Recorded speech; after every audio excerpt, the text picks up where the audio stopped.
बिहार के विशिष्ट शिक्षकों को वेतन संधारण के साथ मिलेगा पूर्ण वेतन संरक्षण का लाभ, हकीकत पत्र हुआ जारी। साथ ही विशिष्ट शिक्षक टीआरई 3 के अभ्यर्थी, प्रधान शिक्षक और प्रधानाध्यापकों के नियुक्ति पत्र वितरण की उल्टी गिनती हुई शुरू। खबर देखने वाले आप तमाम दर्शक बंधुओं को एक बार फिर से प्यार भरा नमस्कार और आदाब। दोस्तों, बिहार शिक्षा विभाग की ओर से शिक्षकों के संबंध में या फिर शिक्षा जगत के संबंध में कई बार कई पत्र निर्गत किए जाते हैं, लेकिन उसका सही अर्थ लगाकर जिला शिक्षा अधिकारियों की ओर से पत्र जारी नहीं किया जाता है और वो मनमाने ढंग से नया पत्र क्रिएट कर दिया जाता है। इसका ताज़ा उदाहरण ये है कि 19 फरवरी 2025 को प्राथमिक शिक्षा निदेशालय की ओर से विशिष्ट शिक्षकों के वेतन भुगतान के संबंध में एक पत्र जारी किया गया था, जिस पत्र का गलत अर्थ लगाते हुए अभी तक बिहार के लगभग 3 से 4 जिलों की ओर से पत्र जारी किया गया है, जो शिक्षकों को फंसाने वाला पत्र है। लेकिन वर्तमान में एक जिला की ओर से जो पत्र जारी किया गया है, वास्तव में बिल्कुल हकीकत पत्र जारी किया गया है, जो शिक्षा निदेशालय की ओर से जारी किया गया पत्र को हूबहू अक्षरशः पालन करता है। और साथ ही दोस्तों, नियुक्ति पत्र पाने वाले अभ्यर्थियों के लिए खुशखबरी आने वाली है, क्योंकि उनके नियुक्ति पत्र वितरण की उल्टी गिनती शुरू हो गई है। आज के इस वीडियो में इन दोनों ही बिंदुओं पर हम विस्तार पूर्वक चर्चा करेंगे, लेकिन उससे पहले हमारी गुजारिश है कि अगर आपने अभी तक हमारे इस चैनल सुसत्य वचन को सब्सक्राइब नहीं किए हैं तो कृपया अभी सब्सक्राइब कर लेंगे। दोस्तों, बिहार में वैसे नियोजित शिक्षक जो सक्षमता परीक्षा पास कर राजकर्मी का दर्जा प्राप्त कर लिए, उनके वेतन भुगतान को लेकर इन दिनों चर्चाएं सुर्खियों में बनी हुई है, जिसको लेकर प्राण जनरेट हेतु लगभग 2 महीने होने वाले हैं, लेकिन अभी तक संपूर्ण शिक्षकों का प्राण नंबर भी जनरेट नहीं हो पाया है। उधर शिक्षकों को इस बात की चिंता सताने लगी कि अभी प्राण नंबर जनरेट नहीं हो पाया तो मेरा वेतन का भुगतान आखिर तीसरे महीने तक भी हो पाएगा या फिर नहीं हो पाएगा। इसी बीच प्राथमिक शिक्षा निदेशालय की ओर से एक पत्र जारी किया गया और उस पत्र में सिर्फ एक ऐसे बिंदु का उल्लेख किया गया था जो बिहार के जिला शिक्षा पदाधिकारियों को एक अवसर प्रदान कर दिया गया, लेकिन अन्य बिंदुओं पर जिला शिक्षा पदाधिकारी गहनतापूर्वक विचार नहीं किए और अपने मनमानी ढंग से पत्र निकालना शुरू कर दिए। दोस्तों, उस पत्र में जो 19 फरवरी 2025 को जारी किया गया था, उसका मुख्य बिंदु ये था कि बिहार विशिष्ट शिक्षक नियमावली 2023 में निर्धारित मूल वेतन के आधार पर वेतन का भुगतान किया जाए। अभी वेतन का संधारण करना संभव प्रतीत नहीं होता है, क्योंकि वित्तीय वर्ष समाप्ति में बहुत कम ही समय रह गए हैं। ऐसी परिस्थिति में बिना वेतन संधारण का ही शिक्षकों का वेतन का भुगतान किया जाए और इसके एवज में जो भी बकाया राशि होगा उसका भुगतान कालांतर में किया जा सकेगा। दोस्तों, यहाँ पर एक वाक्य था कि जो भी एरियर होगा उसका भुगतान कालांतर में किया जा सकेगा, यानी शिक्षकों के साथ साथ जिला शिक्षा अधिकारियों को भी ये समझ में आने लगा कि शिक्षकों का एरियर अभी रख लेना है। लेकिन जारी किया गया पत्र में इस बात का उल्लेख किया गया था कि बिहार विशिष्ट शिक्षक नियमावली 2023 में निर्धारित मूल वेतन के आधार पर उनका वेतन का भुगतान किया जाए। उस जगह पर यह कहीं से भी उल्लेख नहीं किया गया था कि प्रथम इंडेक्स के आधार पर वेतन का भुगतान किया जाए। साथ ही उस पत्र में इस बात का भी उल्लेख किया गया था कि एक मुहिम के रूप में 1 सप्ताह के अंदर प्राण नंबर भी जनरेट किया जाए, क्योंकि प्राण नंबर के बिना शिक्षकों का वेतन का भुगतान संभव नहीं है। यहाँ पर दोस्तों, सबसे बड़ी बात कि कहीं भी इस बात का उल्लेख नहीं किया गया था कि प्रथम इंडेक्स के आधार पर विशिष्ट शिक्षकों का मूल वेतन के रूप में भुगतान किया जाए। दूसरी बड़ी बात कि इस बात का कहीं भी उल्लेख नहीं किया गया था कि अभी वेतन संधारण का कार्य स्थगित कर दिया जाए। ये स्पष्ट लिखा गया था कि प्राण नंबर जनरेट के लिए मुहिम चलाया जाए और 1 सप्ताह के अंदर ही इसे पूरा कर लिया जाए। तो जब प्रथम इंडेक्स शब्द का प्रयोग किया ही नहीं गया तो आखिर 3 जिलों के द्वारा यह पत्र जारी कर दिया गया है, जिसमें मुजफ्फरपुर जिले के द्वारा शुद्धि पत्र जारी किया गया है, समस्तीपुर जिला की ओर से पत्र जारी किया गया है, मधुबनी जिला की ओर से पत्र जारी किया गया है, जिसमें सिर्फ प्रथम इंडेक्स का लाभ देने की बात कही गई है, यानी प्रथम इंडेक्स के आधार पर ही वेतन का भुगतान करने की बात कही गई है। यानी बेसिक ग्रेड के जो शिक्षक होंगे उनका 25,000 के आधार पर, स्नातक वालों के लिए 28,000, माध्यमिक वालों के लिए 31,000 और उच्चतर माध्यमिक वालों के लिए 32,000 मूल वेतन के आधार पर वेतन भुगतान की बात कही गई है। लेकिन दोस्तों, आज एक पत्र जारी किया गया है और वह पत्र जारी किया गया है बिहार के किशनगंज जिला शिक्षा पदाधिकारी के द्वारा। सबसे पहले मैं किशनगंज जिला शिक्षा पदाधिकारी को धन्यवाद देता हूं, क्योंकि उन्होंने एक हकीकत पत्र जारी किया है। दोस्तों, वह पत्र आपके स्क्रीन पर है। सबसे पहले आइए जानने की कोशिश करते हैं कि आखिर इसमें किस बात का उल्लेख किया गया है, फिर इस पर हम विस्तार पूर्वक चर्चा करेंगे। दोस्तों, यह पत्र कार्यालय जिला शिक्षा पदाधिकारी किशनगंज की ओर से जिला के सभी प्रखंड शिक्षा पदाधिकारी किशनगंज जिला को लिखा गया है। इसका विषय है विशिष्ट शिक्षकों के वेतन संरक्षण का लाभ प्रदान करते हुए वेतन निर्धारण के संबंध में। प्रसंग दिया गया है निदेशक प्राथमिक शिक्षा विभाग बिहार, पटना का पत्रांक 7 विविध 23/2025 दिनांक 23/1/2025 एवं बिहार राज्य विद्यालय अध्यापक नियुक्ति अनुशासनिक कार्रवाई एवं सेवा शर्त नियमावली 2023 यथा संशोधित। आगे इसमें लिखा गया है कि महाशय, उपर्युक्त विषयक बिहार राज्य विद्यालय अध्यापक नियुक्ति स्थानांतरण अनुशासनिक कार्रवाई एवं सेवा शर्त नियमावली 2023 यथा संशोधित की नियम 8(1) के अंतर्गत प्रावधानित है कि विशिष्ट शिक्षकों को स्थानीय निकाय नियमावली 2020 के तहत उन्हें प्रदान किए गए पूर्ण वेतन संरक्षण पे प्रोटेक्शन प्राप्त करेंगे एवं नियम 8(2) में प्रावधानित है कि इसके अलावा इस नियमावली के प्रभावी होने पर उनका वेतन फिटमेंट मैट्रिक्स के अनुसार देय होगा।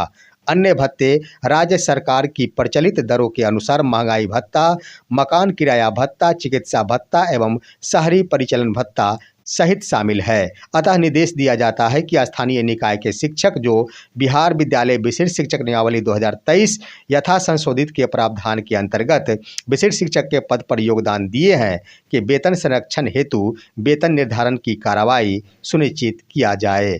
दोस्तों, सबसे पहली बात कि इसमें जिस पत्र का हवाला दिया गया है कि बिहार राज्य विद्यालय अध्यापक नियुक्ति स्थानांतरण अनुशासनिक कार्रवाई एवं सेवा शर्त नियमावली 2023 यथा संशोधित की नियम 8(1) के अंतर्गत प्रावधानित है। यानी यहाँ पर विद्यालय अध्यापक की जगह विशिष्ट शिक्षक होना चाहिए था, जो मिसप्रिंट है, इसका हवाला होना चाहिए था। लेकिन अन्य जिस भी बिंदुओं का उल्लेख किया गया है वह बिल्कुल सत्य है। इसमें पत्र का हवाला देते हुए इस बात का उल्लेख कर दिया गया है कि नियोजित शिक्षक से विशिष्ट शिक्षक बने शिक्षकों को पूर्ण वेतन संरक्षण का लाभ देने का प्रावधान किया गया है। इसलिए इनके वेतन संधारण हेतु सभी प्रखंड शिक्षा पदाधिकारी विपत्र को जिला कार्यालय को सुपुर्द करना सुनिश्चित करेंगे। स्वाभाविक है, ऐसा होना ही चाहिए था। दोस्तों, यहाँ पर मैं कहना चाहूँगा कि कई जिलों के द्वारा ऐसा पत्र जारी कर दिया गया है कि इंडेक्स 1 के अनुसार ही शिक्षकों का वेतन का भुगतान किया जाए। इसका मतलब है कि जिस जिले के द्वारा यह पत्र जारी कर दिया गया है वहां प्रान नंबर जनरेट कर दिया गया है। अगर प्रान नंबर जनरेट कर दिया गया है तो अब वेतन संधारण में विलंब किस बात की? आखिर कितने दिन लगेंगे? राज्य मुख्यालय की ओर से जारी किया गया पत्र में कहीं भी इस बात का उल्लेख नहीं किया गया था कि वेतन संधारण का कार्य फिलहाल स्थगित कर दिया जाए। उस कार्य को आगे बढ़ाते रहने की नसीहत दी गई थी, जिसके अंतर्गत प्रान नंबर जनरेट की बात एक मुहिम चलाते हुए करने की बात कही गई थी। उसी के आधार पर यहाँ पर जिलों के द्वारा अगर वेतन संधारण का कार्य कर लिया जाता है, उसके बाद ही वेतन का भुगतान किया जाता है, फिर भी राज्य मुख्यालय की ओर से इस पर कोई रोक नहीं है। इसी के तहत किशन जिला की ओर से जो पत्र जारी किया गया है बिल्कुल सत्य साबित होता है और पूर्ण वेतन संरक्षण का मतलब ही हुआ कि हर हाल में शिक्षकों का जो वेतन का भुगतान होगा वह वेतन संरक्षण के आधार पर ही होगा। इसके लिए हम उदाहरण के रूप में देख सकते हैं कि सबसे कम मूल वेतन वाले शिक्षकों का उदाहरण लिया जाए तो वह वर्ष 2022 में बहाल हुए बेसिक ग्रेड के शिक्षक होंगे। उनका वेतन वैसे भी 25,000 से कम होता है, तो इन शिक्षकों का सीधा सीधा वेतन निर्धारण 25,000 बेसिक पे के आधार पर होगा।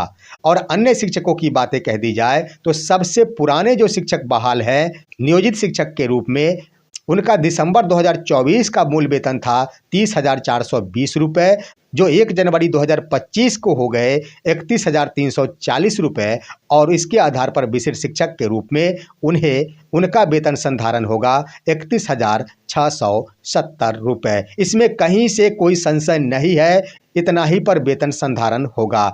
यानी जो भी नियोजित शिक्षकों का वेतन संधारित होगा उन सभी को 1 जनवरी 2025 को नियोजित के रूप में एक इंक्रीमेंट का लाभ देते हुए इसके अनुरूप ही विशिष्ट शिक्षक नियमावली के आधार पर पे प्रोटेक्शन का लाभ दिया जाएगा। यही बिल्कुल सत्य होगा और किशनगंज जिले की ओर से जो पत्र जारी कर दिया गया है बिल्कुल फिट बैठता है और यह बिल्कुल सही है। लेकिन एक बात है कि इसमें विद्यालय अध्यापक की चर्चा की गई है, जो विशिष्ट शिक्षक नियमावली की चर्चा होनी चाहिए थी। अब आइए दोस्तों, नियुक्ति पत्र वितरण के क्रम में ढेर सारे शिक्षक और शिक्षक अभ्यर्थी दिन रात निगाहें लगाकर बैठे हैं कि कब मेरा नियुक्ति पत्र वितरित किया जाएगा। दोस्तों, इसके लिए मैं कह दूं कि अब नियुक्ति पत्र वितरण हेतु उल्टी गिनती शुरू हो गई है। शिक्षा विभाग की ओर से पहले तो यह रणनीति बनाई गई थी कि बिहार दिवस के अवसर पर ही शिक्षकों को नियुक्ति पत्र प्रदान कर दिया जाए, चाहे वो विशिष्ट शिक्षक के हो, चाहे वो सक्षमता 2 वाले हो, चाहे वो प्रधान शिक्षक हो या फिर प्रधानाध्यापक हो या फिर TRE 3 वाले अभ्यर्थी हो। लेकिन अब शिक्षा विभाग की ओर से यह रणनीति बनाई गई है कि चरणबद्ध तरीके से अभ्यर्थियों को नियुक्ति पत्र वितरण किया जाए। चरणबद्ध का मेरा मतलब ये है कि ऐसी बात नहीं कि 1 कोटि के शिक्षक का वितरण अलग अलग दिनों में किया जाए। फिलहाल 3 कोटि के अभ्यर्थियों का नियुक्ति पत्र वितरण किया जाना है, जिसमें सक्षमता 2 के अभ्यर्थी, उसके बाद TRE 3 के अभ्यर्थी, प्रधान शिक्षक और प्रधानाध्यापक के अभ्यर्थी, इनको नियुक्ति पत्र दिया जाना है। दोस्तों, इसके क्रम में शिक्षा विभाग जो रणनीति बनाई है उसके अनुसार सबसे पहले विशिष्ट शिक्षकों को नियुक्ति पत्र देने की बात कही गई है। उसके बाद TRE 3 के अभ्यर्थियों को नियुक्ति पत्र वितरण की बात कही गई है। उसके बाद प्रधान शिक्षकों और प्रधानाध्यापक को एक साथ नियुक्ति पत्र वितरण की बात कही गई है। इसके लिए जो सूचनाएं प्राप्त हो रही है उसके अनुसार 1 मार्च से यह नियुक्ति पत्र वितरण का कार्य प्रारंभ कर दिया जाएगा। 9 मार्च को भी जारी किया जाएगा और बिहार दिवस के आसपास भी वितरण किया जाएगा।